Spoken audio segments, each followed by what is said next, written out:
በኢትዮጵያ የጥጥ ምርት ልማት ትኩረት ተሰጥቶት እየተሰራበት ይገኛል። በዋናነት ቆላማ በሆኑ የሀገሪቱ ክፍሎች የሚመረትም ሲሆን የጥጥ ምርታማነትን ከፍ ለማድረግ የተለያዩ ምርምሮች ይደረጋሉ። በኢትዮጵያ የግብርና ምርምር ኢንስቲትዩት የውረር የግብርና ምርምር ማዕከል ደግሞ በዘርፉ ምርምር በማድረግ ቀዳሚው ነው። ከ1960ዎቹ ጀምሮ ለረጅም ጊዜያት የተለያዩ የጥጥ ዝርያዎችን ሲያወጣ የቆየው ማዕከሉ እስካሁን 44 የሚደርሱ የጥጥ ዝርያዎችን ማበርከት ችሏል። ኢንዱስትሪውን ፍላጎት ሊያሳኩ ወይም ደግሞ ሊያሟሉ የሚችሉ ሰብሎች ላይ ምርምር ይሰራል። ከዛ ሰብሎች ውስጥ አንዱ የጥጥ ነው። ጥጥ ላይ ደግሞ ሰፊ ምርምር ከጀመረበት ጊዜ አንስቶ እስከ ዛሬ ድረስ የተለያየ የምርት ደረጃ የተለያየ የፋይበር ኳሊቲ ያላቸውን ላይ ሰፊ ምርምር በመስራት ወደ 44 የሚጠጉ ዝርያዎችን ማስለቀቅ ችሏል ማለት ነው። የሚወጡት የምርምር ውጤቶችም ተባይን መቋቋም የሚችሉ እንዲሆኑ ለማድረግ እየተሰራ ይገኛል። ይሞከሩና የተሻለ ኤፊካሲ ያላቸው በተባይ ላይ የተሻለ ውጤት ያላቸውን አሁንም በተጨማሪ ተወዳድረው የተለያየ ስክሪን ተደርጎ ተባይን ሊቋቋሙ የሚችሉ ዝርያዎችን በመመራመር ላያቸው ላይ የተሻለ ሬዚስታንስ ያላቸውን ወይንም ያን ተባይን ወይም በሽታ ሊቋቋሙ የሚችሉ ዝርያዎችን እነሱም የተሻለውን በመምረጥ ለገበሬው እንደዙም ተደራሽ በማድረግ ላይ ይሰራል።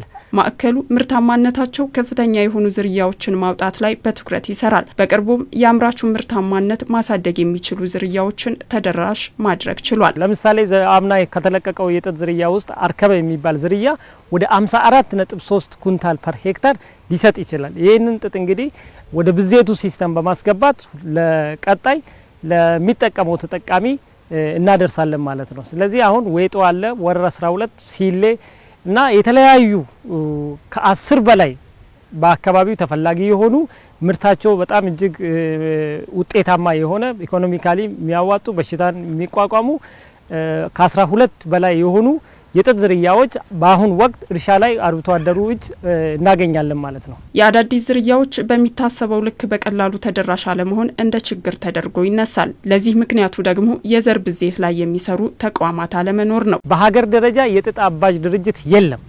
እንደ ኢትዮጵያ ጥጥን አባስቶ ለአርብቶ አደሩም ይሁን ለአርሶ አደሩም ይሁን አጠቃላይ ለአምራቹ ክፍል የሚሰጠው ወረር ግብርና ምርምር ማዕከል ነው ማለት ነው። ይሄ ማለት በሀገር ደረጃም የጥጥ አባጅ ድርጅቶች ቢኖሩን የበለጠ ደግሞ የምርምሩን ውጤት ወደፊት ሊያራምዱትና የጥጥ አምራቹን አካል ተደራሽነታችንን እናረጋግጣለን በሰፊው ማለት ነው። በምርምር የሚወጡ ዝርያዎች የአረም ኬሚካል ሲረጩ በቀላሉ የሚጠፉ መሆናቸው የጄኔቲካል ሞዲፋይድ የሆነው የጥጥ ዝርያ ፍላጎት ከፍ እንዲልና በምርምር የሚወጡ ዝርያዎች ብዜት እንዲቀንስ ማድረጉ ይነሳል። ኢትዮጵያ ውስጥ የጄኔቲካሊ ሞዲፋይድ ወይም ደግሞ ጂኤምኦ የምንለው የግብርና ዘር የተፈቀደው ለመጀመሪያ ጊዜ በጥጥ ነው።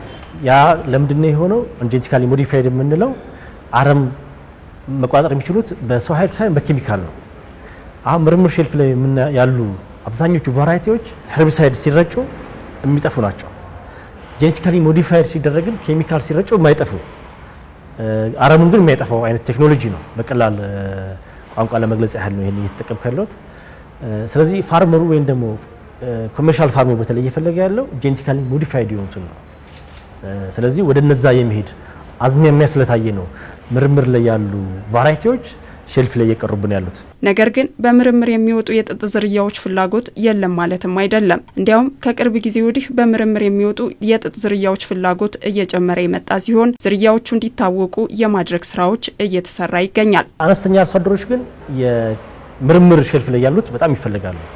ምክንያቱም በፋሚሊ ሌበር ወይም ደግሞ በአነስተኛ ጉልበት ማኔጅ ሊያርጉ ስለሚችሉ።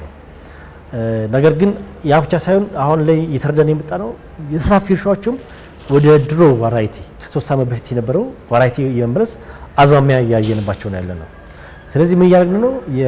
ለምሳሌ በዘንድሮ ዓመት ወደ 450 ሄክታር ላይ ከምርምሩ ሼልፍ ላይ ያሉ አይነት ቫራይቲዎችን እየተከታተልን ወደ ገበያ ሊገቡ የሚችልባቸው የብዜት አይነት ነገር ባህሪ ያላቸው ናቸውና ወደዛ የሚሄድ አዝማሚያ ነው ያለው። ኮንቬንሽናል ነው የምንላቸው። በኮንቬንሽናሎቹ ግን የፖፑላራይዝ የማድረግ ሼልፍ ላይ ያሉ ቫራይቲዎች እንዲታወቁ የማድረግ ጅምር ስራዎች አሉ። እሱን ስኬላፕ ማድረግ ይፈልጋል። እነዚህ ዝርያዎችን በቀላሉ ተደራሽ ለማድረግ ከመንግስት ተቋማት በተጨማሪ የግሉ ዘርፍ ተሳታፊ ሊሆን ይገባል።